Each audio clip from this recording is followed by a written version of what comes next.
Imagine being fined $1,000 for swimming in your own lake. That's exactly what happened to me. When I first bought my property, the lake was the crown jewel. It wasn't just a body of water tucked behind the house.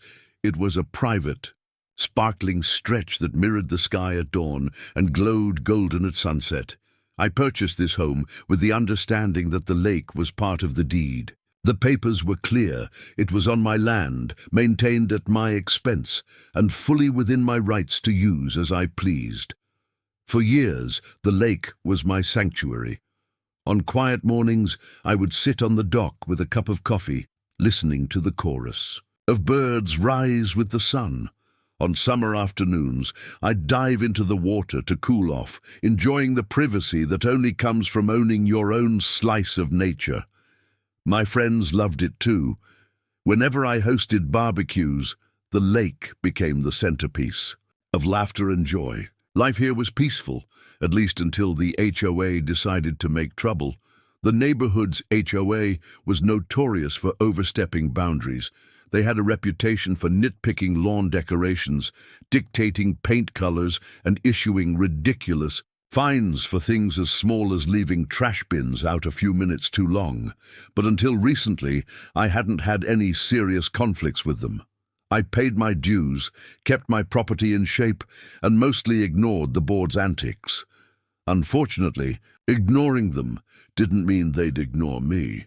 The trouble began with Karen, the HOA president. She was the type of person who saw herself as the enforcer of the community, strutting around with a clipboard as if she were running a military camp instead of a suburban neighborhood. Karen prided herself on upholding the standards of the HOA, but everyone knew her real motive was control. The lake on my property became her latest obsession. One Saturday afternoon, I decided to swim. The day was hot, and the water shimmered invitingly. I waded in, enjoying the cool embrace of the lake, unaware that Karen was watching from across the neighborhood path. A few days later, a letter appeared in my mailbox. At first, I thought it was another generic HOA reminder. Instead, it was a fine notice. My eyes widened as I read the words, $1,000 fine for unauthorized use of the community lake. I laughed at first, assuming it had to be some kind of mistake. My lake wasn't community property. It was explicitly part of my deed. Yet the letter was serious. According to Karen, the lake was considered part of the shared neighborhood environment, and therefore subject to HOA rules. The audacity was staggering. I pulled out my deed that evening and studied it carefully. The boundary lines were clear. The lake was entirely on my property, with no shared access. But the fine notice insisted otherwise. Karen had even highlighted a vague line from the HOA's bylaws, claiming all bodies of water within the community fell under their jurisdiction. It was absurd, but typical of Karen's power-hungry mindset. The next HOA meeting cemented her intentions. Karen announced publicly that I had been fined for violating the community's water use regulations. She spoke as though she owned the lake herself, glaring at me with smug satisfaction. To my shock, the other board members backed her up. It was clear they were more interested in avoiding her wrath than upholding fairness. I refused to pay the fine. I wrote a formal letter to the board, attaching a copy of my deed and demanding they rescind the penalty. Weeks passed without a response. Instead, I received another notice, this one threatening legal action if I didn't comply. They were playing a dangerous game, and I knew I had to prepare for a bigger fight. Behind my frustration, though, was a quiet determination. I wasn't just going to roll over and let Karen walk all over me. She may have thought she had the power, but what she didn't know was that I had more influence over the HOA than she could ever imagine. You see, my property wasn't just the largest in the neighborhood. It also held the biggest stake in the HOA's budget. And if Karen wanted a battle, she was about to find out I wasn't the kind of neighbor who lost easily. The fine was just the beginning. What came next would turn the entire neighborhood upside down, and Karen would be the one caught in the storm. After the ridiculous $1,000 fine, I knew I had to arm myself with more than just indignation. Karen thrived on intimidation, but the HOA wasn't a dictatorship. It was an organization that depended on structure, dues, and budgets were my territory. I pulled out my HOA agreement, the same stack of papers I had signed years earlier without much thought. Buried among the clauses about lawn care and fence height was the section that mattered most, the HOA's financial obligations and voting rights. To my quiet satisfaction, it was spelled out clearly. My property contributed the largest single share to the HOA's funding because of its size and amenities. Nearly 1/5 of the HOA's annual budget came directly from my dues. That meant without me, their financial stability would collapse. Karen had probably forgotten that fact. Or maybe she underestimated just how much control it gave me. Either way, she had just poked the wrong bear. Still, I wasn't going to act recklessly. I started documenting everything, every notice, every letter, every meeting where she announced fabricated rules. I kept a neat folder, knowing that if things escalated, a paper trail would expose her abuse of power. At the same time, I quietly reached out to a few neighbors who had grown tired of Karen's antics. It didn't take long before stories poured. In vines for mismatched curtains, citations for lawn chairs left out overnight, and even penalties for wind chimes that disrupted community harmony. The neighborhood was fed up, but most people were too intimidated to challenge her. That was exactly what Karen relied on, fear of confrontation. But unlike the others, I had leverage. When the next HOA dues notice arrived, it was my opportunity. Instead of mailing a check, I sent a letter back stating that my payments were being withheld until the fine against me was lifted. I reminded them that nearly 20% of their annual budget came from my property. Without it, the community, pool, the landscaping contracts, and even the HOA's insurance would be at risk. The reaction was almost immediate. Karen stormed into my driveway the very next day, waving a clipboard like it was a weapon. She shouted accusations, claiming I was endangering the entire community by withholding my dues. I didn't respond, at least not directly. Instead, I filed her outburst as another piece of evidence in my growing case. Behind the scenes, I knew the board was panicking. Losing one homeowner's dues was one thing, but losing the homeowner who covered the largest share, that was a financial earthquake. Still, Karen was stubborn. Instead of backing down, she doubled down. She sent more threatening letters, this time escalating the fine with added late penalties. By her math, I supposedly owed $1,350 now. Her arrogance was almost laughable. What she didn't understand was that this wasn't just about a fine anymore. This was about principle. She wanted to control everything, and I was determined to show her she couldn't.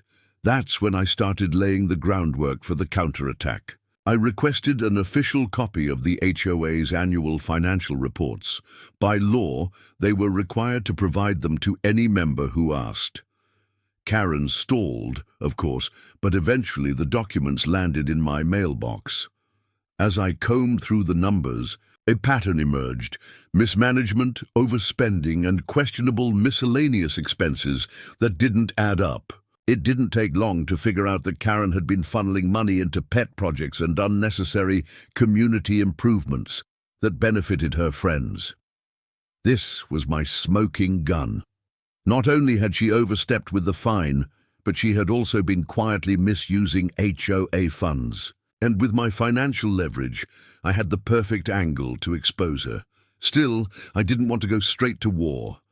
I wanted Karen to feel the pressure first, to squirm under the weight of her own arrogance. So at the next meeting, I sat quietly, while she rattled off her usual agenda. When the topic of my unpaid fines came up, she glared at me expectantly. I simply smiled, knowing the storm that was brewing. Karen thought she had me cornered, but what she didn't realize was that I now held the cards, the deed, the finances, and the evidence of her misuse of funds. And soon, the entire neighborhood would know too. The HOA board had pushed me into a corner, but I wasn't trapped. I was just waiting for the right moment to strike, and when I did, it wouldn't just erase the fine, it would flip the entire power structure of the neighborhood upside down. By the time the third notice of my unpaid fine arrived, the tension in the neighborhood was impossible to ignore. Karen had made it her personal mission to humiliate me, mentioning my supposed violation in every HOA meeting and even gossiping about it to anyone who would listen. But instead of isolating me, her crusade started to backfire. Neighbors, who had once been silent, began approaching me quietly, sharing their own grievances. One man confided that Karen fined him $200 for leaving his recycling bin visible for less than an hour. Another woman admitted she had paid hundreds in penalties for unauthorized landscaping because she planted roses that weren't on the approved list. The stories piled up, and with each one, Karen's image as the community protector cracked further. I could sense the shift. People weren't just annoyed, they were ready for change. They were tired of Karen's endless nitpicking, the fear of walking out their front door only to find another fine taped to the mailbox. And now, with me refusing to back down, they had someone to rally behind.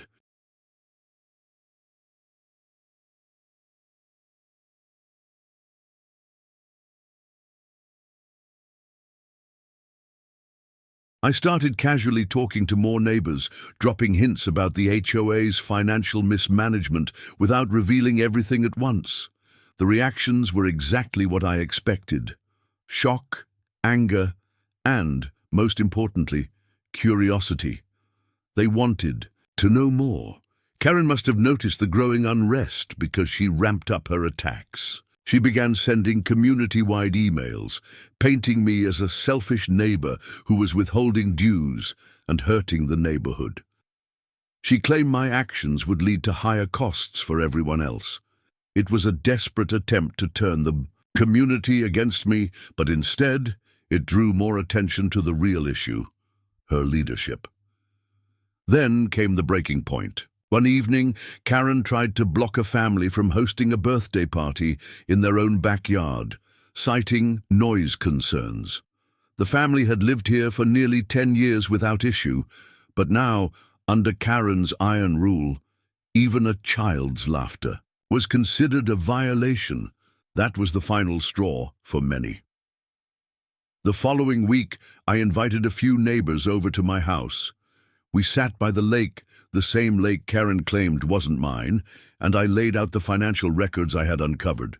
I showed them the suspicious expenses, the inflated landscaping costs, and the mysterious, miscellaneous charges that conveniently matched up with projects near Karen's property. Gasps of disbelief filled the air as they realized how much money had been wasted under her watch. From that moment, the neighborhood was no longer silent.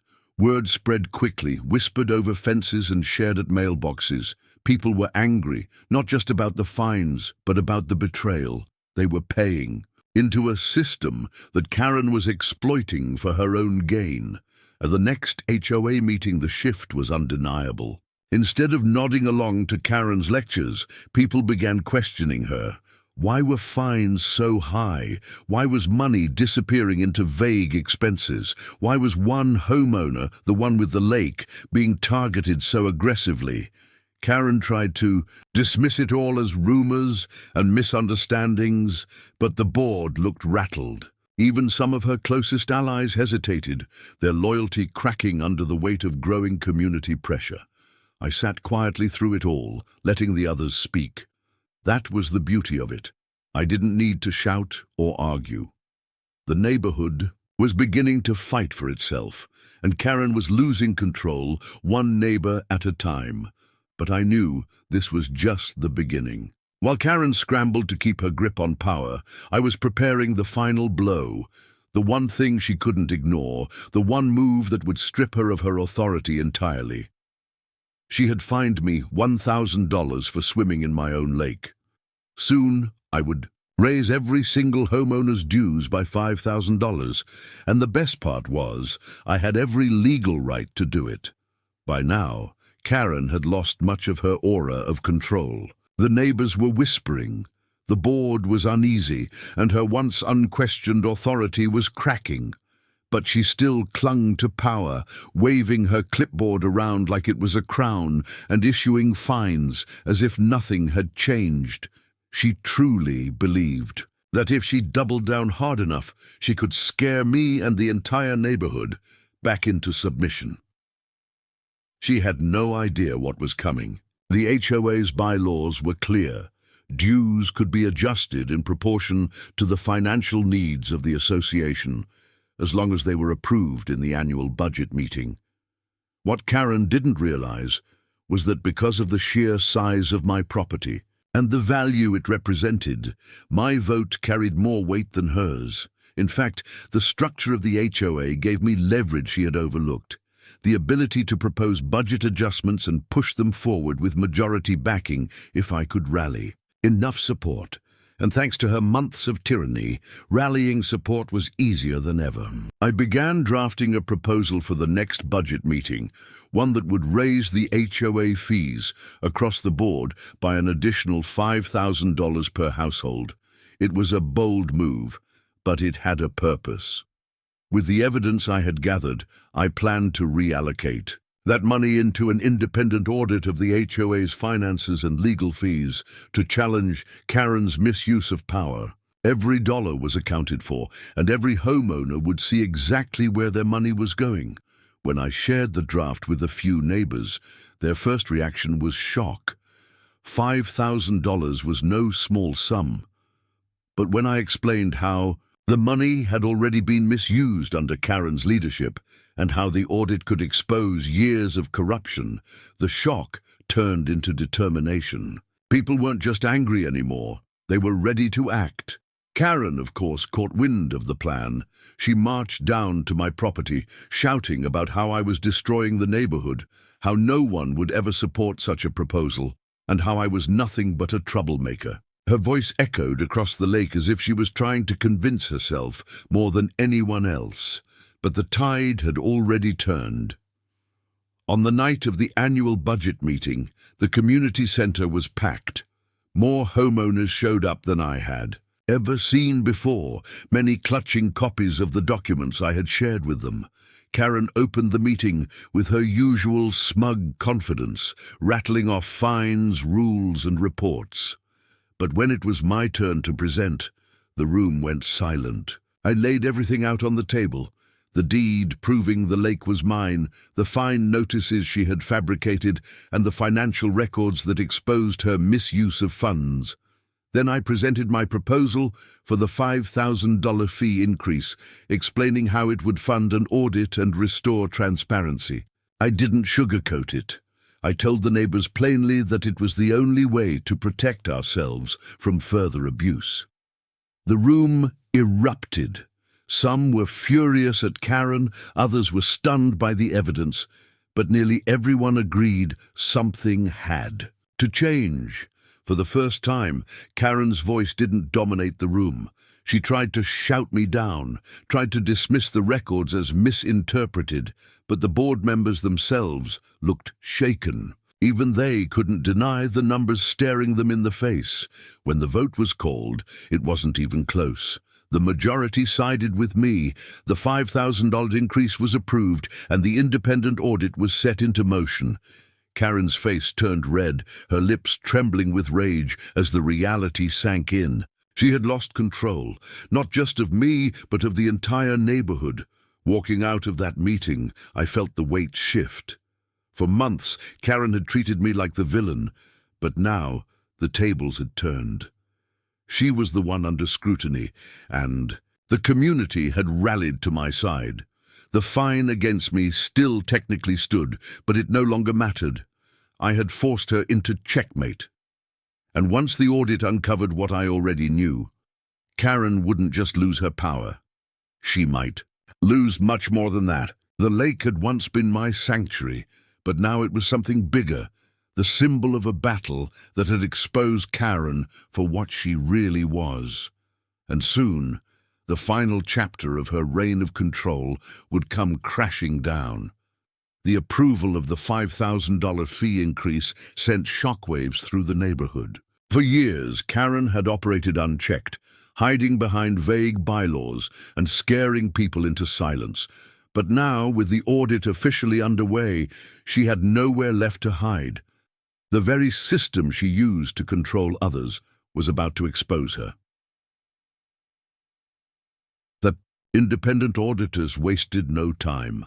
Within weeks, they began combing through every receipt, invoice, and transaction the HOA had processed under Karen's leadership.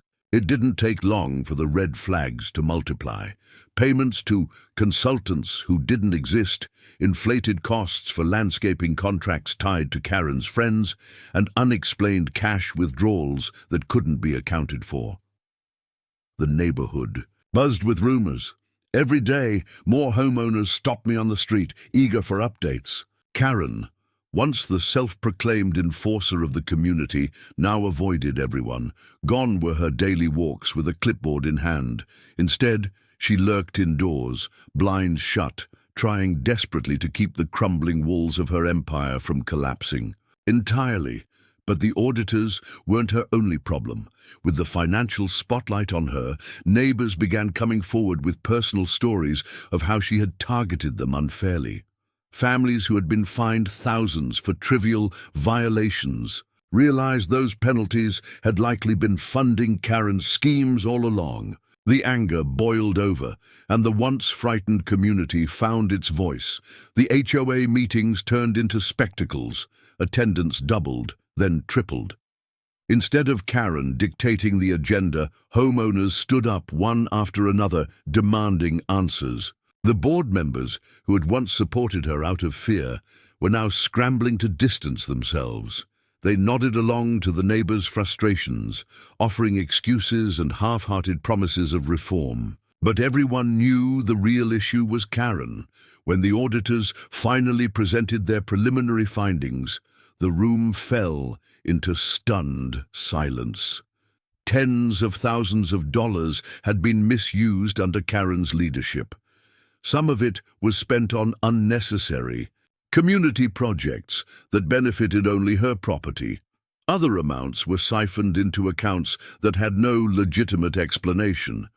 The HOA, once considered stable, had been bleeding money for years, all while Karen fined her neighbors over trivial infractions. The homeowners were livid.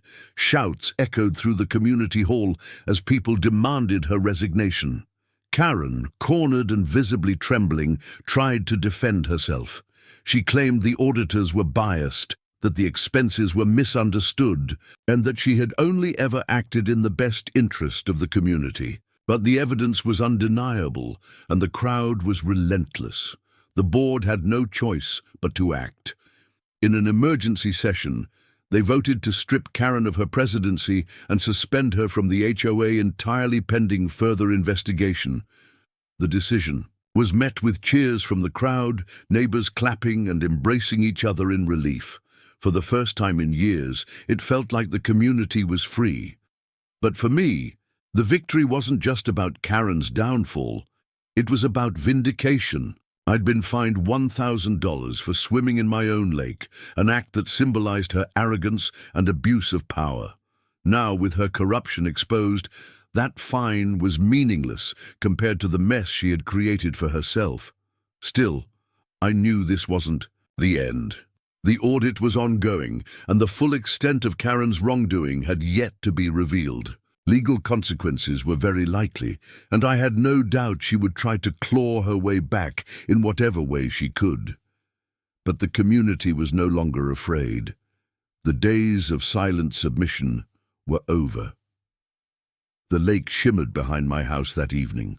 As I sat on the dock, reflecting on everything that had happened, What once started as a ridiculous $1,000 fine had become the spark that burned Karen's empire to the ground. And soon, in the final chapter, the consequences would reach their peak. Karen wasn't just losing her power. She was about to lose everything. The audit's final report landed like a thunderclap. What had started as suspicion turned into undeniable proof of long-term fraud and abuse. The findings were brutal. Over $75,000 in HOA funds had been misappropriated during Karen's presidency. Payments had been funneled into bogus accounts. Community improvements had been staged near her property at inflated costs, and even HOA credit cards showed charges that had nothing to do with neighborhood needs. The evidence was overwhelming, and the homeowners were furious. At the next HOA meeting, the room was packed to the point of overflowing. Neighbors who once kept their heads down now stood proudly, demanding action. The auditors laid out their findings in detail, slide after slide of transactions that painted a picture of greed and entitlement. Each new revelation made the crowd angrier, the tension building until it felt like the walls themselves might burst. Karen was there, of course, sitting in the front row. Gone was the smug confidence she once carried. Her hair was disheveled. Her hands shook as she clutched a folder of hastily scribbled notes, and her eyes darted around the room like a trapped animal looking for escape. When it was her turn to speak, her voice cracked. She begged for leniency, claiming she had made honest mistakes and never intended harm. But no one believed her anymore. The board had heard enough. They voted unanimously to remove her permanently, ban her from holding any HOA position again, and refer the matter to law enforcement. Gasps rippled through the room at that last part. Karen wasn't just losing her position, she was facing potential criminal charges. The neighbors erupted in applause. Years of frustration, fines, and intimidation spilled out in cheers of relief. People hugged, clapped each other on the back, and smiled in a way I hadn't seen in a long time. The neighborhood had been living under Karen's thumb for too long, and now, finally, the weight was gone. As for me, I finally received official word. The $1,000 fine against me was rescinded, marked as invalid. It was almost laughable to think how this entire saga began with that ridiculous notice. Swimming in my own lake had sparked the chain of events that dismantled Karen's empire. But I didn't stop there. With the audit funds in place and the board now forced to operate transparently, I proposed new rules to protect homeowners. Fines would be capped. All expenses would require board-wide approval, and every homeowner would have access to financial records at any time. The days of unchecked power were over. Karen, meanwhile, was left to face the consequences. Word spread quickly that she had been served with official notices from investigators. The same neighbors she once bullied now shook their heads in disbelief whenever her name came up. She had gone from feared enforcer to disgraced outcast almost overnight. That evening, as I stood on my dock watching the sunset reflect across the lake, I felt a deep sense of satisfaction, not just because I had won against Karen, but because the neighborhood itself had won. What was once a community divided by fear was now united by resolve. The lake rippled gently, calm and undisturbed, a mirror of the peace that had returned. Karen had tried to claim it, to control it, to punish me for enjoying it. Instead, it had become the very thing that exposed her corruption and destroyed her reign. In the end, the lesson was clear. Tyrants only have power as long as people allow them to, and when one person stands up, it can be enough to spark a revolt. That changes everything. For me, it all started with a $1,000 fine. For Karen, it ended with the collapse of everything she thought she controlled. The neighborhood would never forget. From fines to payback, this story proves one thing. Sometimes, the best revenge is knowing your rights. Like, share, and drop your HOA nightmare in the comments.